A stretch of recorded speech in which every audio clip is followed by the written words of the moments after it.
Akkam jirtu hordoftoonni chaanaalii kanaaf viidiyoo kana keessatti speed and average speed saffisaa fi saffisa giddugaleessaa mata duree jedhu ilaallaa jechuudha. Maalummaa saffisaa akkasumas ammoo haala saffisatti shallaynu maalummaa average speed yookiin saffisa giddugaleessaa fi akkaataa saffisa giddugaleessaa itti shallaynu fakkeenyota adda addaatiin kan ilaallu ta'a jechuudha. Speed saffisa. Speed is a quantity that describes how fast a body moves. Saffisni qaama fiizikaalaati. Qaama fiizikaalaa ta'eetiin hangam tokko qaamni tokko akka daddaffiidhaan deeme kan ibsudha jechuudha. Kanaaf saffisni qaamni tokko hangam tokko daddaffiidhaan akka socho'e yookiin ammootu akka deeme kan ibsudha jechuudha. Qaamni daddaffiin isaa guddaa ta'e saffisa guddaa qaba. Qaamni suuta deemu saffisni isaa xiqqaadha jechuudha. Speed is the rate at which an object changes its location. Saffisni reetii jijjiirama iddooti. Reetii jijjiirama iddooti yoo jennu jijjiirama iddoo yeroo itti fudhateef hiruudhaan gatii argannuudha jechuudha. Kanaaf saffisni reetii jijjiirama iddooti.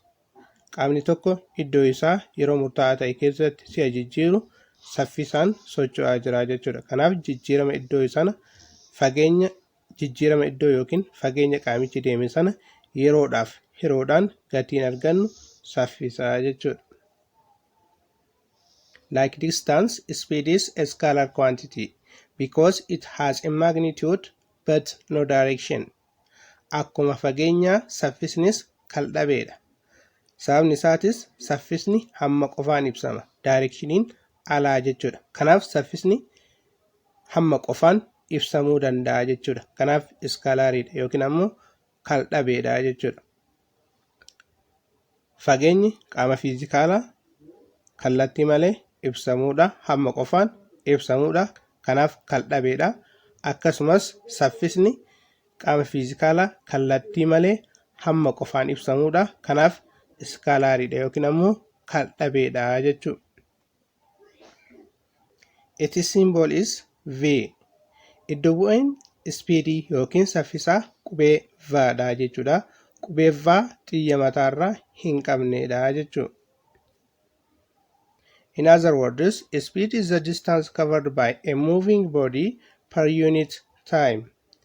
Gama biraatiin yookiin ammoo akkaataa biraatiin hiikkaa speedii gaafa kennuun saffisni yookiin speediin fageenya qaamichi deeme hiruu yeroo itti fudhate ta'a jechuudha. Fageenya qaamichi deeme yeroo itti fudhateef hiruudhaan gatii argannuudha jechuudha. Kanaaf saffisni reetii jijjiirama iddootii jechuudha. Speed is distance traveled by a moving body divided by the time taken. Saffisni fageenya qaamichi deeme hiruu yeroo itti fudhateedha. Saffisni reetii jijjiirama iddooti yookiin ammoo fageenyaati jechuudha. That is, speed is equal to distance traveled over time taken. Saffisni walqixa tahaa fageenya deemame hiruu yeroo itti fudhate. Fageenya qaamni sun deeme yeroo deemuudhaaf itti fudhateef hiruudhaan gatii argannuudha jechuudha. Speed is equal to distance over time. Saffisni walqixa tahaa fageenya hiruu yeroodha. Fageenya qaamichi deeme hiruu yeroo itti fudhatee ta'a jechuudha. Iddo bu'eedhaan iddo bu'een speedii V'dha. Iddo bu'een distaansii yookiin fageenya S'dha. Iddo bu'ee yeroo ta'adha jechuudha. Kanaaf speed is equal to distance over time ta'a jechuudha. Average speed. The average speed is defined as the total distance traveled divided by the total time it takes to travel that distance. Saffisni giddugaleessaa haalli inni itti hiikamu fageenya dimshaashaa qaamichi deeme hiruu yeroo dimshaashaa itti fudhate. Fageenya sana deemuudhaaf yeroo dimshaashaa itti fudhateef hirraa jechuudha. Kanaaf average speed is equal to total distance covered over total time taken. Saffisni giddugaleessaa walqixa tahaa fageenya dimshaashaa qaamichi deeme hiruu yeroo itti fudhate. Yeroo fageenya sana deemuudhaaf itti fudhateef hirraa jechuudha. Kanaaf saffisa giddugaleessaa qaamni tokko deeme shallaguu yoo barbaanne fageenya dimshaashaa qaamni suni deeme yeroo itti fudhateef, yeroo fageenya sana deemuudhaaf itti fudhateef hiruudhaan argannaa jechuudha. Bifa iddo bu'eetiin average speed is equal to total distance traveled over time taken. Saffisni giddugaleessaa walqixa ta'a fageenya dimshaashaa irra yeroo dimshaashaa ta'a jechuudha.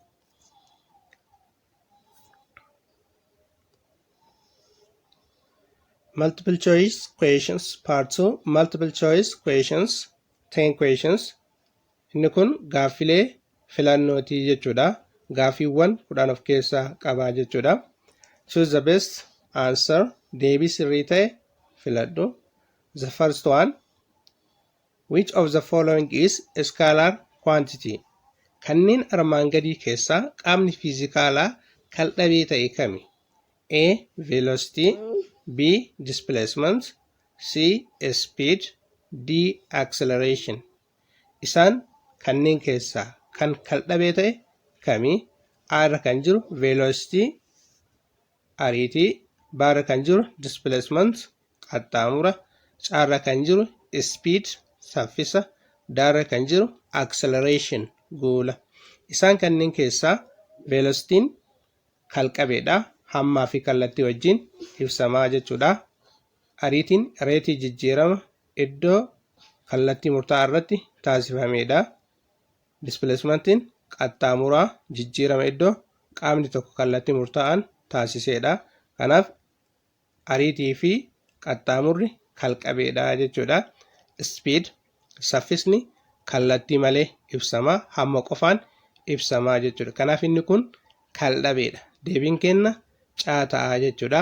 Accelerationiin hammaa fi kallattii wajjin ibsama. Guulli hammaa fi kallattii wajjin ibsamaa jechuudha. Kanaaf deebiin keenya caa ta'a jechuudha. Question number 2. Gaaffiin lammaffaan a car travels 120 km in 2 hours along a straight highway. What is its average speed? Konkolaataan karaa highway irra, karaa qajeelaa highway irra kiiloomeetira 120 socho'e. Sa'aatii meeqa keessatti? Sa'aatii 2 keessatti jechuudha. Daandii sirrii irra sa'aatii 2 keessatti kiiloomeetira 120 deeme. What is its average speed? Saffisni giddugaleessa isaa meeqa? Kanaaf saffisa giddugaleessaa shallaynaa jechuudha. Saffisni giddugaleessaa average speed is equal to total distance traveled or moved over total time taken. Fageenya dimshaashaa deemame irra yeroo dimshaashaa itti fudhateedha jechuudha. Kanaaf fageenyi dimshaashaa deemame kiiloomeetira 120 jechuudha. Kiiloomeetira 120 kana sa'aatii 2 haaworiidhaaf hirraa jechuudha. 120 bakka lamatti qoonni 120 lamaaf si'a hirru 60 ta'a jechuudha. Kanaaf deebiin keenya 60 kiiloomeetira per haaworii ta'a jechuudha. 60 kiiloomeetira per haawor B irra kan jiru ta'a jechuudha. A irra kan jiru meetira per sekondiidhaan kenna. Meetira per sekondiidhaan osoo hin taane kiiloomeetira per haaworiidhaan jechuudha. Kanaaf 60 kiiloomeetira per haaworii ta'a jechuudha. Kanaaf deebiin keenya baadha. Question number 3. Gaaffii sadaffaan. The difference between speed and velocity is that velocity includes garaagarummaan saffisaa fi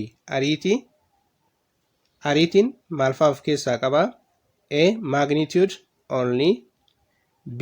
Direction only, C. Both magnitude and direction, D. Neither magnitude nor direction. Garaagarummaan saffisaa fi ariitiin isa kanneen of keessaa qaba jedha jechuudha. Inni jalqabaa magnitude only hamma qofa jedha. Baarratti direction only directionii qofa yookiin kallattii qofa jedha. Caarratti both magnitude and direction. Deebiin kenna caataa jechuudha. Maaliifi velocitiin kalqabeedha jechuudha. Hammaa fi kallattii wajjin ibsama waan ta'eef deebiin keenya C ta'a jechuudha. Both magnitude and direction. Velocity includes both magnitude and direction ta'a jechuudha. Magnitude qofa jedha. Magnitude qofaan kan ibsamu speedidha. Velocity miti jechuudha. Velocitiin magnitude fi direction wajjin ibsama. Hammaa fi kallattii wajjin ibsama jechuudha. Direction qofaan hin ibsamu. Hammilleen jiraachuu qaba jechuudha. Kanaaf deebiin keenya C ta'a. Question number 4. If an object moves with a constant speed along a curved path, its velocity is. Yoo qaamni tokko saffisa dhaabbataa ta'een karaa karvii ta'erra, karaa geengoo ta'erra kan socho'u taate, ariitiin isaa A. constant, B. increasing, C. decreasing, D. changing. Qaamni tokko saffisa dhaabbataa ta'een karaa karvii ta'erra, karaa geengawaa ta'erra, karaa naannawa qaburra jechuudha kan socho'u taate, ariitiin isaa maal ta'a jechuudha. Ariitiin isaa konstaantii miti, dhaabbataa miti jechuudha. Maaliif saffisni dhaabbataadha, garuu ammootu ariitiin dhaabbataa miti. Increasing jedha, increasing miti jechuudha. Constant speedii qaba. Magnitudiin isaa, magnitudiin velocity dhaabbataadha, garuu kallattiin isaa jijjiiramaa jira jechuudha. Decreasing hir'ataas hin jiru. Changing isa kana ta'a jechuudha. Changing jijjiiramaatiin jira jechuudha. Sababa kallattiin jijjiiramuuf ariitiillee maal ta'a jechuudha, ni jijjiiramaa jechuudha. Velocitiin hammi isaa hammuma speedii sanaati, garuu kallattiin isaa jijjiiramaa jira jechuudha. Jijjiiramni kallattii yoo jiraate jijjiirama ariitiitu jira jechuudha. Kanaaf changing D ta'a jechuudha deebiin.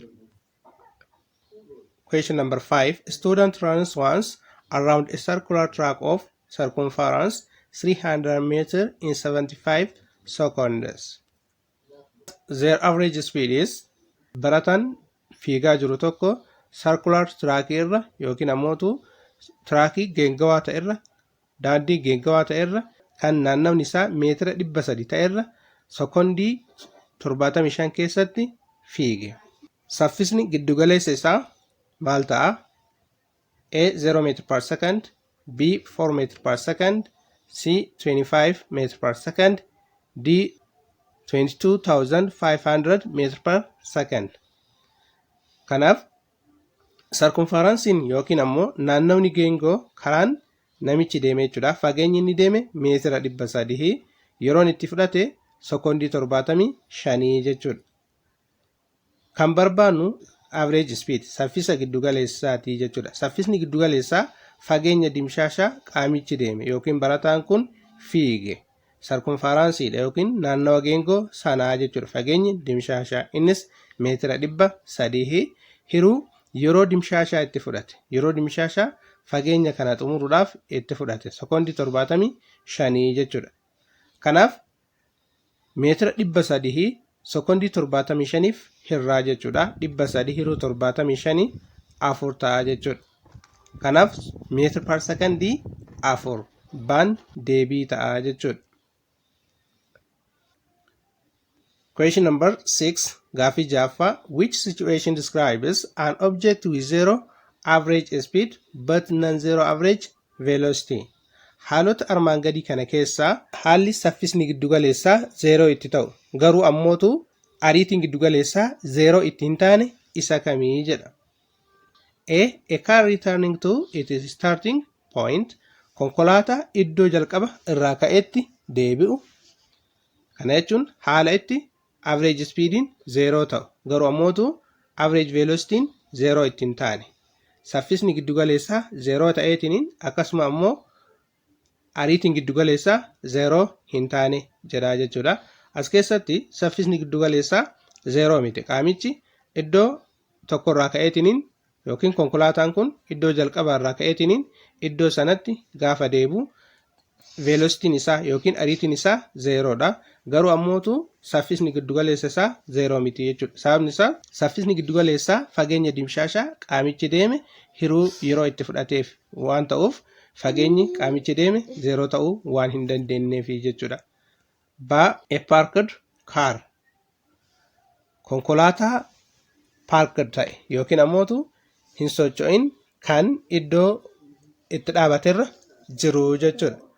Konkolaataan akkanaa kun average speediin isaa 0dha. Maaliif fageenyi inni deeme hin jiru waan ta'eef jechuudha. Idduma tokko dhaabbatee jira waan ta'eef jechuudha. Average velocitiin isaallee 0dha jechuudha. Lamaanuu 0dha. Kanaaf baanis hin ta'u. See a person walking in a straight line away from a point. Iddoo wayiitirraa poointii wayiitirraa nama karaa qajeelaa ta'e irra sochii taasisu yookiin ammootu deemu. Namni kun poointii wayiirraa deemaatiin hin jira jechuudha. Kanaaf average speediin isaa 0 miti. Akkasumas ammootu average velocitiin isaallee 0 miti jechuudha. Saffisni giddugaleessa isaas 0 miti. Ariitiin giddugaleessaas 0 miti jechuudha. Lachuyyuu hamma wayii qabu jechuudha. D irratti impossible hin danda'amu jedha haalli kun. If average speed is 0, average velocity must be 0. Average speediin 0 taanaan average velocity illeen 0 ta'uu qaba jechuudha. Kanaaf iddoon itti average speediin 0 ta'ee average velocitiin 0 hin taane hin jiru jechuudha.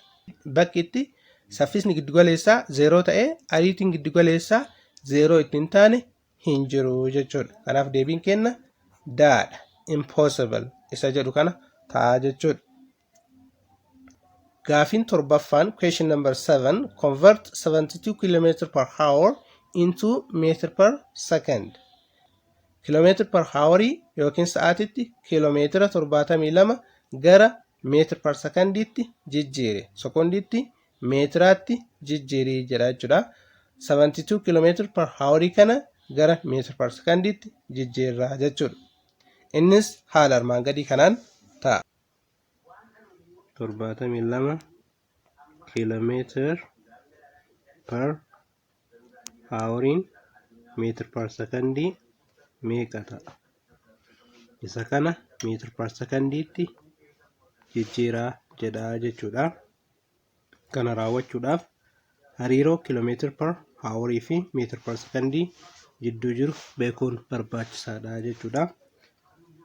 Kanaaf 72 kiiloomeetira. Kiiloon kun 1000 bakka bu'aa jechuudha. Baay'isuu 1000 meetira. Kiiloon prefixin keen 1000 bakka bu'aa jechuudha. Irra sa'aatiin tokko sekondii 3600. Kanaaf 3600 sekondii ta'a jechuudha. Asii 02 baddii jechuudha. Inni kun 720 ta'a jechuudha. Yeroo 36 kana salphisnaa jechuudha. Meetira per sekondiidhaan. Kun yoo hiramu 36 tokko 72 36 si'a hirru 2 ta'a jechuudha. Asii 0 qabna. Kanaaf 20 ta'a jechuudha. 20 meetira per sekondii ta'a jechuudha. Kanaaf kiiloomeetira per haawariin 72 meetira per sekondii 20 ta'a jechuudha. Wanti yookiin qaamni sa'aatiitti kiiloomeetira 72 socho'u sekondii tokko keessatti meetira 20 socho'aa jechuudha. 20 meetira per sekondii irra kan jiru deebii ta'a jechuudha. A bicycle travels 15 meters in 3 seconds. Saayikiliin yookiin namni saayikilii oofu tokko meetira 15 sekondii 3 keessatti deeme. What is its average speed in kilometer per hour? Saffisni giddugaleessa isaa kilomeetira per hour'iidhaan meeqa jedha jechuudha.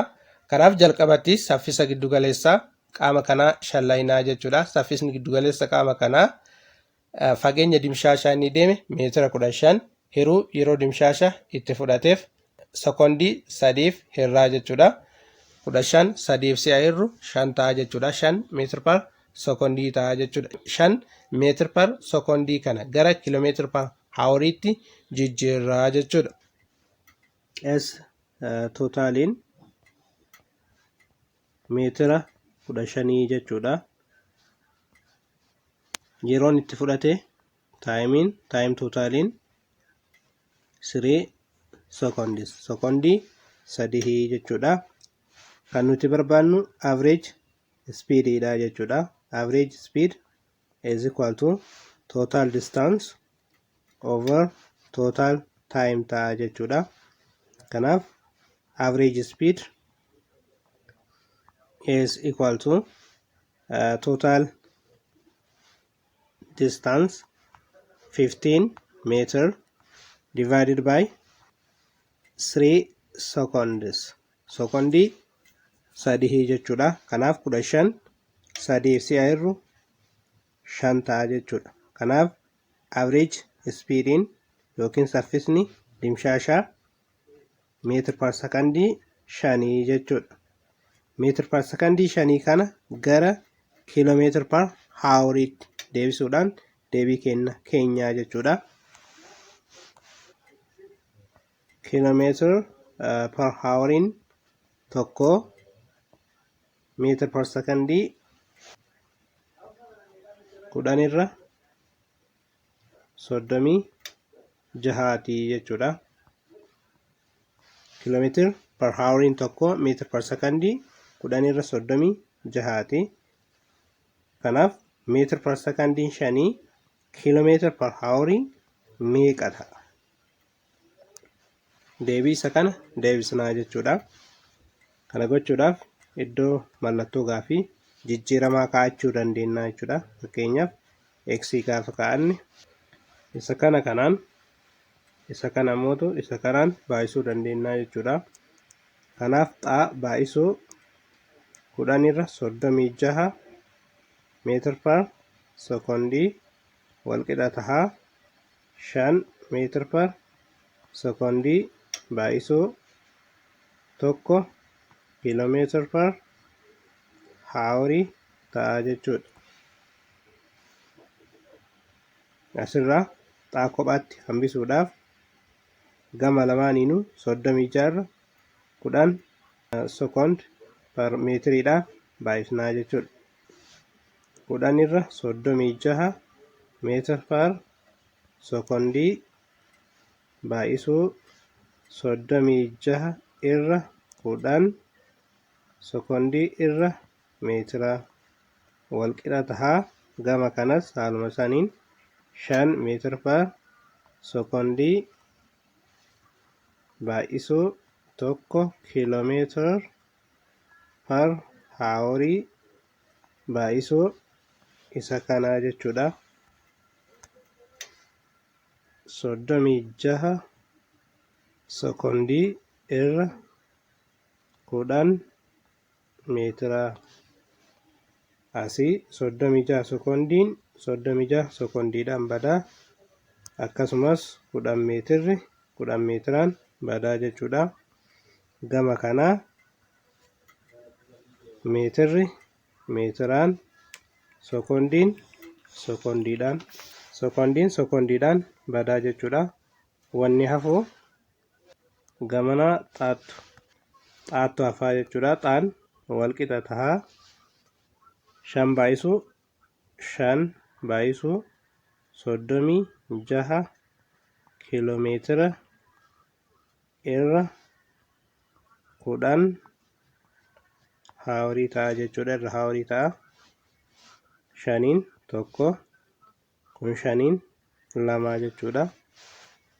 Kanaaf xaan walqixa tahaa 36 hiruu 2 18 ta'a jechuudha. 18 kiiloomeetir per haawurii ta'a jechuudha.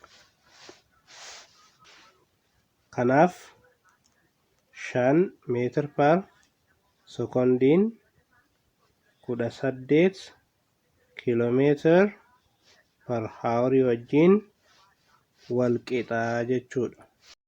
Kanaaf deebiin baa irra kan jiru 18 kiiloomeetir per haawuriidha jechuudha.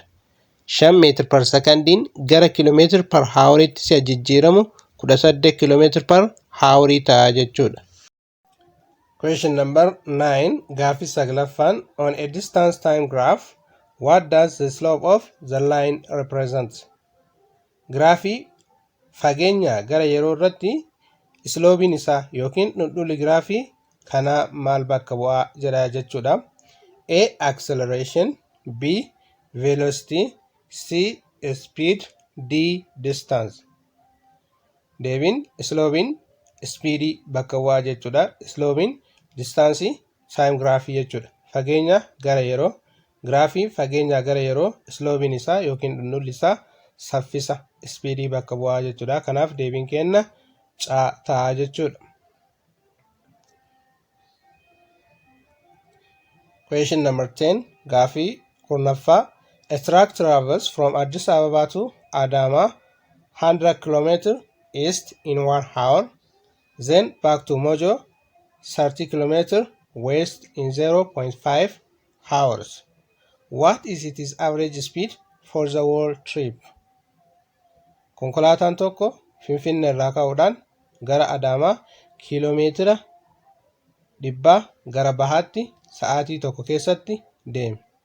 Ergasanii gara Mojootti kiiloomeetira 30 gara dhihaatti deemee jechuudha. Sa'aatii 0.5 itti fudhate jechuudha. Saffisni giddugaleessa konkolaataa kanaa hammam ta'a jedha jechuudha. Kanaaf saffisa giddugaleessa konkolaataa kanaa barbaannaa jechuudha. Saffisa giddugaleessa konkolaataa kanaa argachuudhaaf jalqaba fageenya dimshaashaa qaamichi deeme ilaallaa jechuudha. Fageenyi dimshaashaa qaamichi deeme Finfinnee irraa gara Adaamaa deemuudhaaf kiiloomeetira 100 deeme. Akkasumas ammoo Adaamaa irraa gara Mojoo deemuudhaaf kiiloomeetira 30 deeme jechuudha. Walitti kiiloomeetira 130 deeme jechuudha. Sa'aatiin itti fudhate Finfinnee irraa gara Adaamaa deemuudhaaf sa'aatii tokko, akkasumas ammoo Adaamaa irraa gara Mojoo deemuudhaaf sa'aatii 0.5 itti fudhate jechuudha. Waliigalatti sa'aatii tokkoo fi qixxee sa'aatii tokkoo fi daqiiqaa 30 itti fudhate jechuudha. Fageenya dimshaashaa konkolaataan kun deeme kiiloomeetira 130 hiruu sa'aatii tokkoo fi qixxeedhaaf hirraa jechuudha. Seerru deebiin keenya deebiin A irra kan jiru 86.7 km/h dha jechuudha. Kanaaf deebiin A dha.